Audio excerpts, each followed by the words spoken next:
This is Talk of the Town, a weekly program featuring community events happening in and around Northeast Michigan.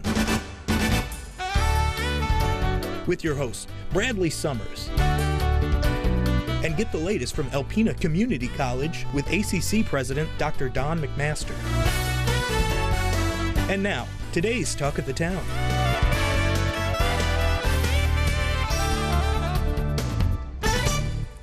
Good morning and welcome to Talk of the Town. I'm your host, Bradley Summers, and today I have two guests from Hope Shores Alliance, Jillian Ferguson and Connie Fluharty.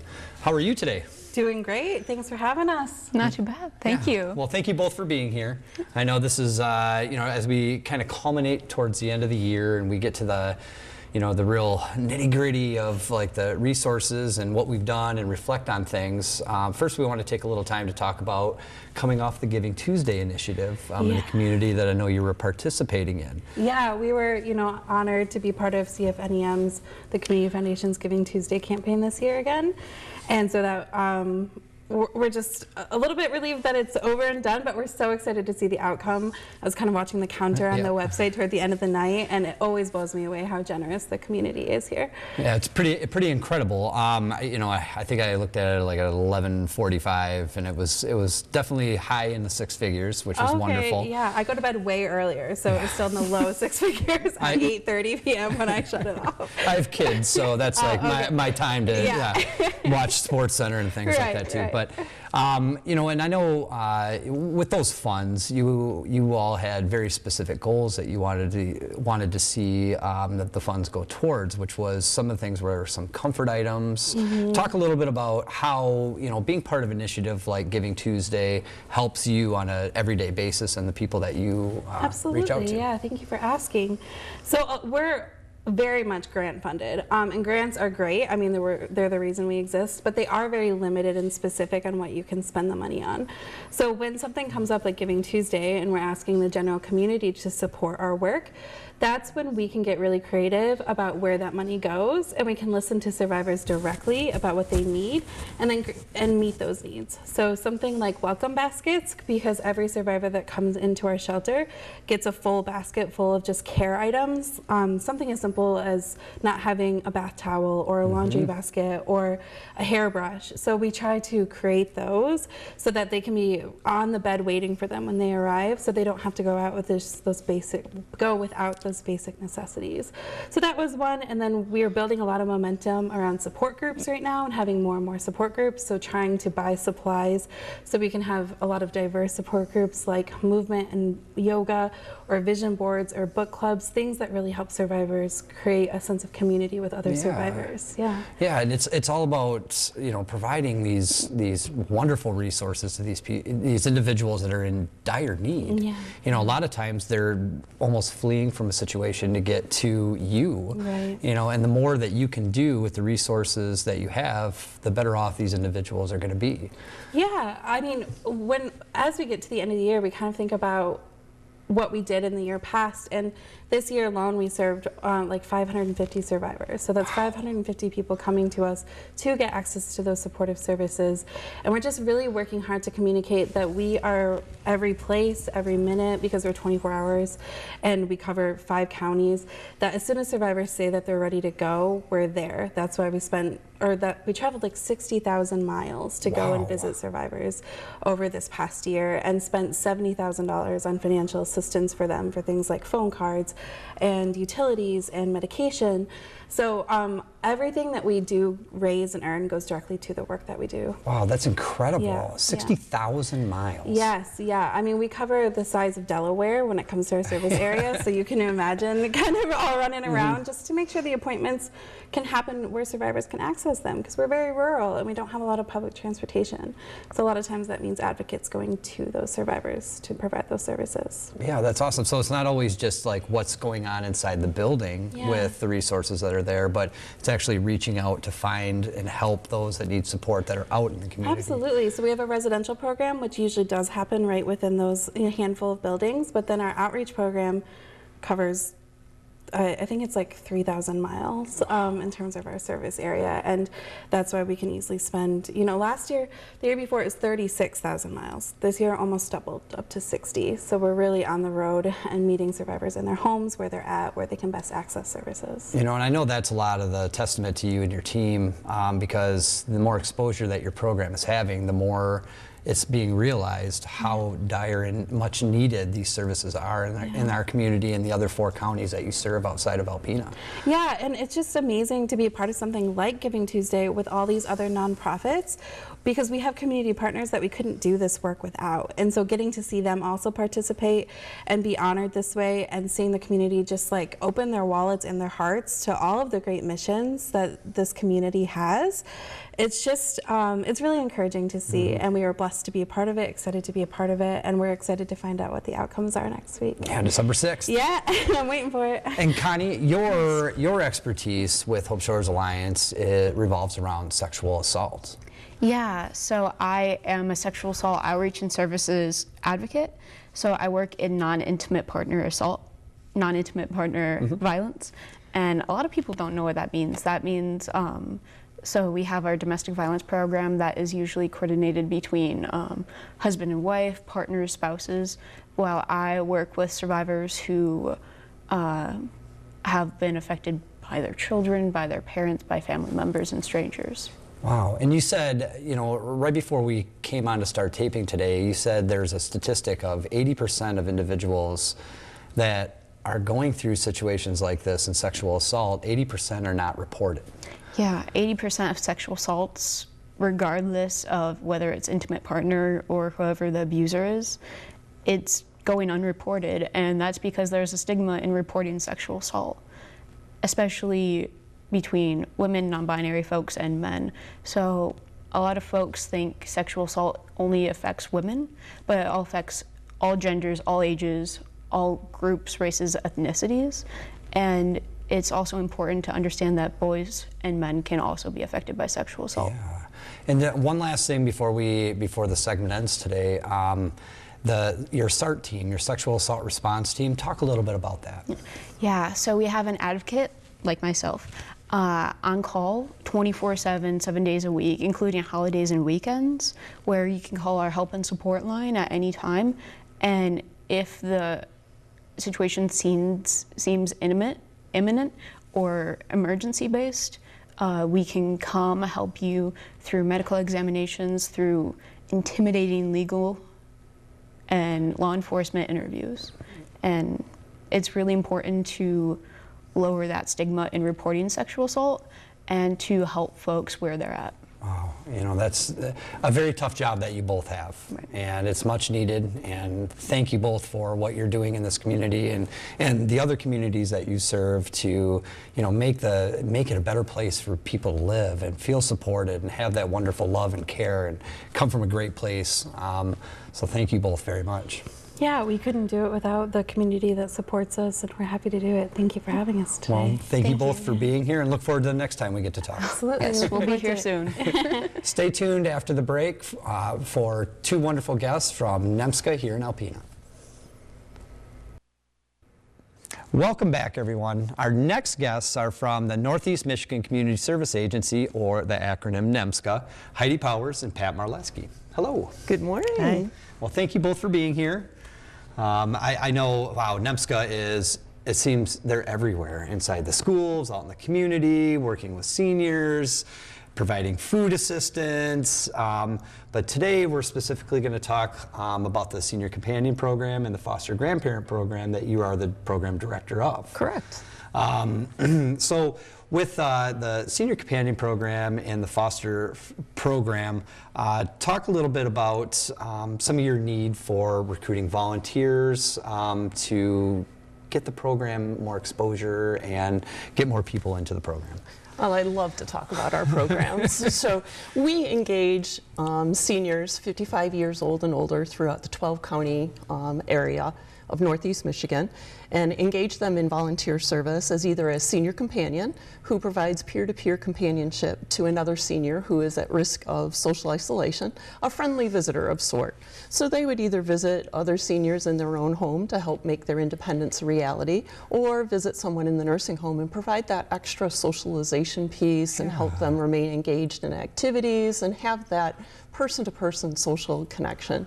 Our grandparent program, foster grandparents, are classroom grandparents. They are in the schools providing one-on-one attention to students that need a little extra help with their schoolwork, or, you know, just need to help with reading or paying attention, giving a little extra. Like care and love. Care and love, absolutely. Yeah. You know, our foster grandparents in the classroom are the classroom huggers. You know, they're there to provide that little extra that so many of our kids need these days. I mean, I even remember, you know, 30, 40 years ago when I was in elementary school, where the foster grandmother was one of the most sought after individuals in that class. Yes, they are. And they were able to, you know, give those hugs, those high fives, that encouragement, that as we see, you know, sometimes where kids are having some more behavioral issues, or teachers are, you know, maybe having a little bit of a harder time, you know, reeling some of the kids in there and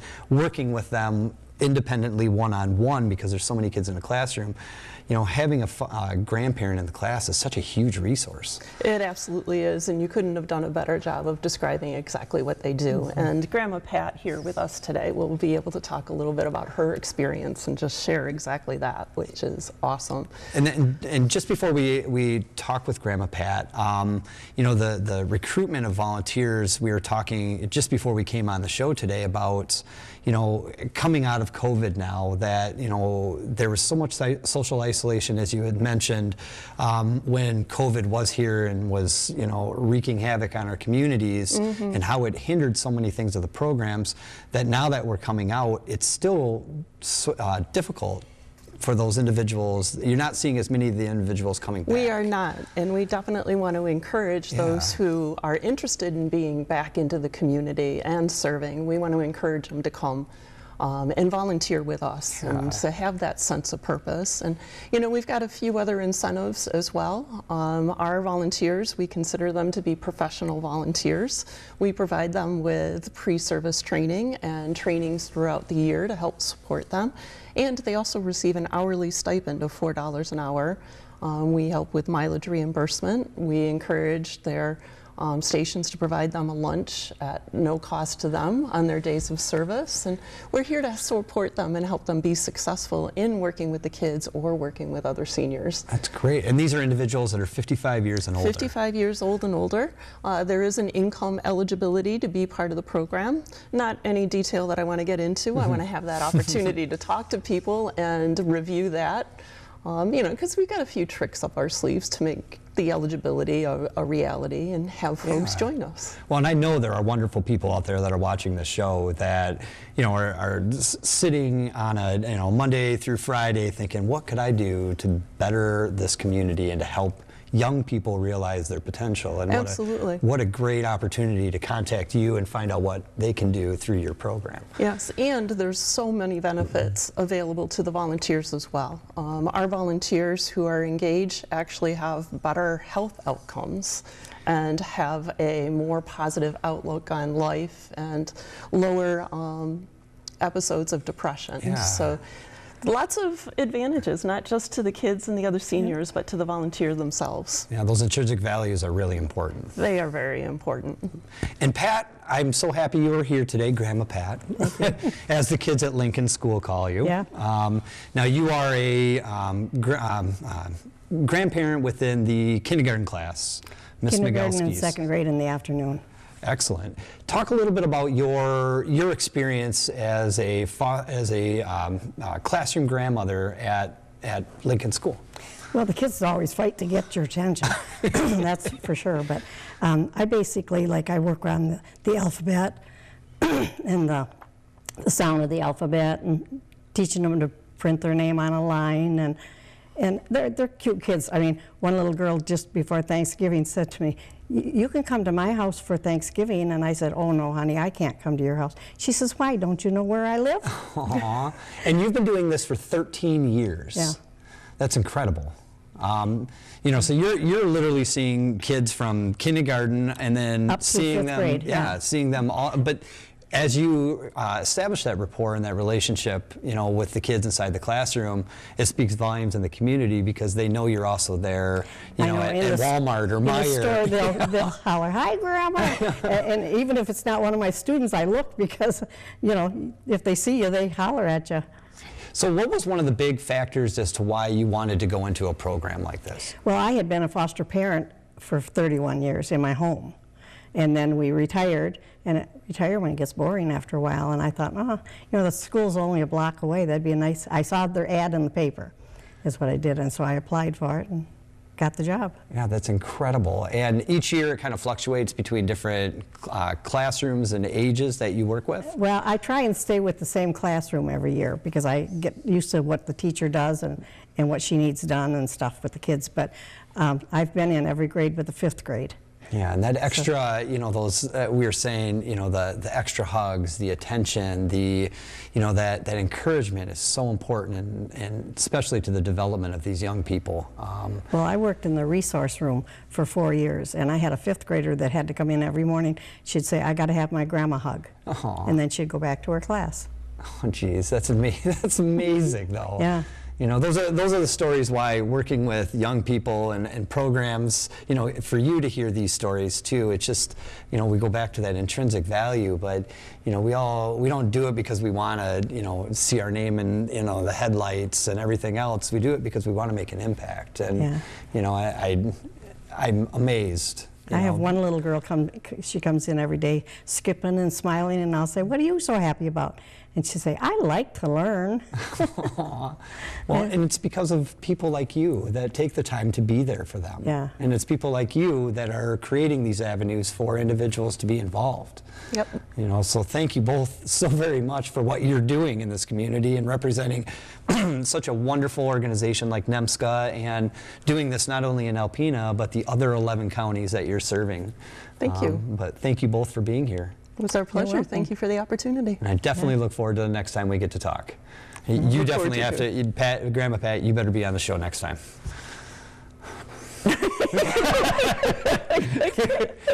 You're definitely coming. I'm going to come and give you a high five at Lincoln, too. I'll probably forget your name, though. That's okay. I'll just say that guy. There's too many to remember with all the classes, you know, with the kids in class. Well, thank you so much. You're welcome. And thank you all for joining us as we continue to learn about the wonderful world of nonprofits in our community and the surrounding communities. If you would like your nonprofit highlighted on the show, please contact me at btsummers@gmail.com or contact WBKB for information. Have a great Sunday and a great rest of your weekend. Greetings, everyone, and welcome to Talk of the Town. I'm Dr. Don McMaster, president of Alpena Community College, and I'm very pleased to have as our guest this morning Richard Sutherland, vice president for administration and finance. Dick has had a wonderful career at ACC, 25 years as our CFO and our VP, and he is retiring in the end of this month.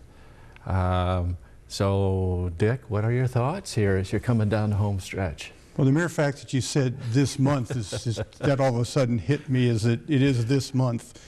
The thoughts is that I've had the opportunity to work with such an incredible group of folks from the get-go. I've never worked with more of a student-centered environment with the customer in there and taking good care of them and providing them what they came for. And the staff that I've worked with has been outstanding. And without their help, I don't think I would have lasted as long as I had. And I hope I'm leaving the place in good shape. Well, you absolutely are. You and I have worked together 9 years on almost a daily basis, and I can assure the viewers that through your efforts and your team's efforts, we are in a very good position. And I just want to touch on what you said. I've heard that, and I believe it too. This sense that the college is a special place to work. and you've been a part of that. So what are some of the highlights that, you know, that's 25 years is a long time, but things that stick out in your mind? Well, having been the opportunity to help the college grow, I started with just the WCCT, the World Center for Concrete Technology, was in the beginning of the building stage. So I was here for that one, and then the Fine Arts Building, and all of the wonderful buildings that we put together on a campus that is absolutely beautifully kept by the staff. And so, I mean, that's to me, is one of the highlights. It's a great place to walk in and around. The people are always friendly. If you look like you're lost, generally somebody will help you. If you have a question, you get it answered. And most of the time, they will, if you need help, they will take you to where you need to get help. Yeah. And we truly have that open door policy, and everybody is accessible. And it's wonderful in that regard. To me, that's the highlight. The people were the highlights. The students are the other highlight on it. I love working with them, even though in my job I don't have a lot of direct contact with the students. But it's wonderful to see the outcome of my efforts in how their successes are, and being able to go to the graduation and the various ceremonies that we have at the college, including the honors breakfast, and see how well they're doing is great. And you had 2 of your own children go through. I have 2 graduates of there, and they gave a great foundation for my son, who made it to Ferris to complete his bachelor's degree, and then full ride to Auburn for his master's degree, all based on, in my opinion, the first 2 years at ACC. Yeah. I haven't actually talked to him about it, but I thought maybe a little too self-serving if I did that. Well, you know, you've worked with 3 presidents, Don Newport and Olin Joynton and myself. I hope that's been tolerable. You know, in our work together, we worked through some pretty challenging times. We have. And, you know, COVID was one of those. I mean, to me, I was thinking back on it a couple days ago, that whole period was just a blur, really. I mean, now. But what stuck out at you about that period of the college's history? Well, I'll go back through, like with Don Newport, we had the biggest issues was getting enough money to run. And then with Dr. Joynton, we had the economy fell out from underneath us. And then for you, I think the biggest challenge, and we, I think, beautifully succeeded to complete through it, was the COVID issues, and how the college pulled together, reacted, and we got through it with minimal negative impact. And even while all of those bad things are happening, we're managing to make the college put itself in a much better position that may or may not have happened without COVID. We will never know for sure, but financially we're in great shape. The physical plant is great shape. I think the staffing is in great shape. Yeah. But to me, the most amazing thing was how we pulled through the COVID stuff. Yeah. That was just my IT staff brilliantly put together a package that we did not have to shut down. The faculty rallied. I think technically we only lost 1 student because of COVID-19. They just weren't, and that could have been purely incidental anyway. Right, they may or may not have, that may not have been a factor.